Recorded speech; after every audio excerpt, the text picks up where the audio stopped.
বিশ্বকাপ কখনো এটি এক পতাকা ওঠার আগেই থেমে যাওয়ার উল্লাসের গল্প, কখনো এক প্রান্তের হতাশা থেকে অন্য প্রান্তের বিস্ফোরণের গল্প। এস্তাদিও আকরনে দক্ষিণ কোরিয়ার চেকিয়া ম্যাচটাও ঠিক তেমনই 2 মিনিটে বদলে যাওয়া এক ভাগ্যের নাটক। প্রথমার্ধ ছিল অপেক্ষার, বল পায়ে বেশি সাবলীল দক্ষিণ কোরিয়া, সামনে সং হিউংমিনের দৌড়, লি কাং ইনের সৃজনশীলতা, তবু গোলের দরজা খুলছিল না। কয়েকবার সুযোগ পেয়েও তন নিচের ধার দেখাতে পারেননি। অন্যদিকে চেকিয়া সৌন্দর্যের চেয়ে শক্তিতেই ভরসা রাখে। লম্বা বল, কর্নার, থ্রোইন আর বক্সে উচ্চতার চাপ। বিরতির পর সেই অস্ত্রেই আঘাত করে ইউরোপিয়ানরা। 59 মিনিটে ভ্লাদিমির কাউফালের লম্বা থ্রো থেকে বক্সে জটলা, আর সেখানেই ক্রেইচির জোরালো হেড। গোলকিপারের নাগালের বাইরে বল গেল জালে। খেলার ধারার বিপরীতে চেকিয়া এগিয়ে 1-0-তে। কোরিয়ানদের শাস্তি, সুযোগ নষ্টের মূল্যে বিশ্বকাপ কাউকে ছাড় দেয় না।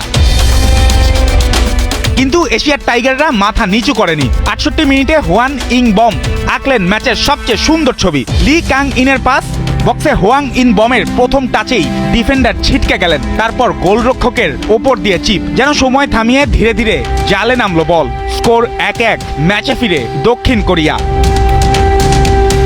এরপর নাটক জমে ওঠে শেষ কোয়ার্টারে। 77 মিনিটে ফ্রিকিক থেকে টমাস সৌচেকের হেডে চেকিয়ার বেঞ্চ ছুটে যায় উল্লাসে। কিন্তু সহকারী রেফারির পতাকা উঠতেই আনন্দ বদলে যায় হতাশায়। অফসাইডে বাতিল হয় গোল, আর সেই ধাক্কার রেস না কাটতেই উল্টো প্রান্তে কোরিয়ান পাল্টা আক্রমণ। 80 মিনিটে আবার হোয়ান ইং বম ডান দিক দিয়ে ঢুকে নিচু ক্রস, কাছ থেকে হিউনগিউর স্পর্শ, গোলরক্ষকের হাত ছুঁয়ে বল জালে। সনের বদলি নেমেই বিশ্বকাপের মঞ্চে লিখলেন জয়সূচক অধ্যায়। 2 মিনিট আগে যে ম্যাচ চেকিয়ার হতে পারত, সেটাই হয়ে গেল দক্ষিণ কোরিয়ার।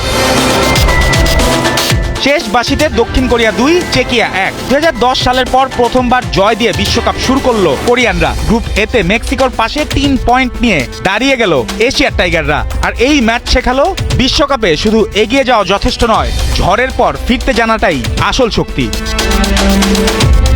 জুবায়ের নূর, 71।